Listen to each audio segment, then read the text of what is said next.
I think the biggest trap that we get into with the law of attraction is the faith aspect of it.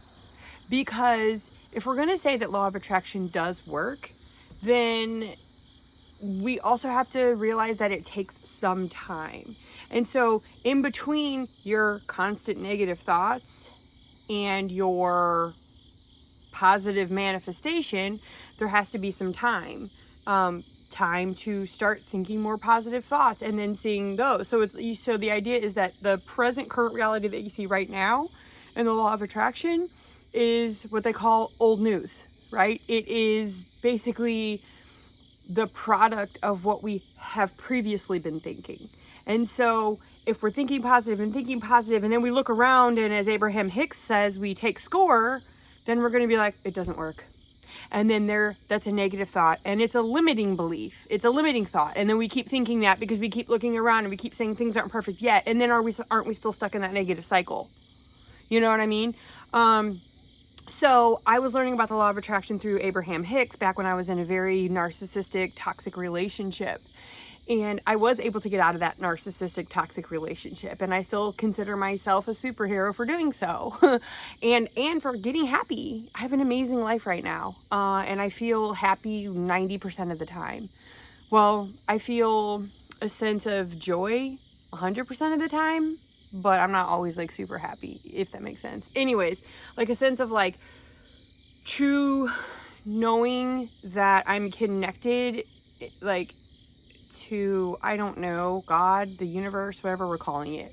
But anyways, so my biggest struggle with the law of attraction was always the faith aspect. So now, currently, in May of 2024, I read the book Reality Transurfing.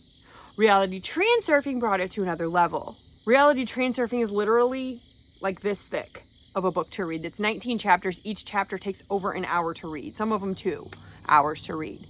And none of them are boring. None of the chapters are boring. They're all super pertinent and important and life-changing.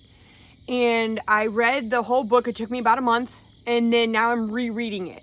Okay. And so I just read chapter 1. I'm in the middle of chapter 2. And I can't help but realize that essentially what reality transurfing is like a crash course in the law of attraction. It's like saying, oh, you thought it was just think happy thoughts and your life would become happy? Well, kind of, but there's a lot more to it.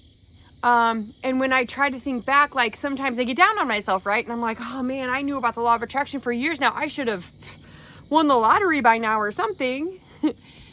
And that's yet another negative thought.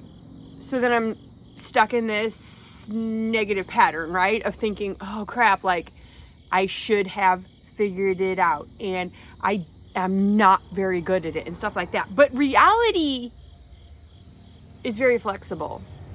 And the law of attraction gives us what we constantly focus on. And there's a motorcycle.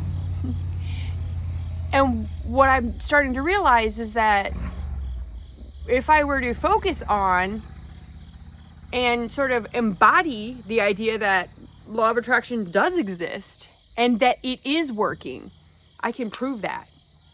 I manifested a car. I manifested getting over ex-boyfriends that I thought I would never get over. I manifested being at peace. Do you know how hard it is to be in relationship with somebody that's stressing you out constantly? Or maybe I was stressing myself out. Nah, it's a whole thing. I'm learning about how life is a mirror as well. But the idea is this, is that when we challenge ourselves with the truth of life, what's the truth? What's the truth?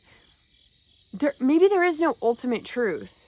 Maybe the real truth is that the universe will support whatever decision we make.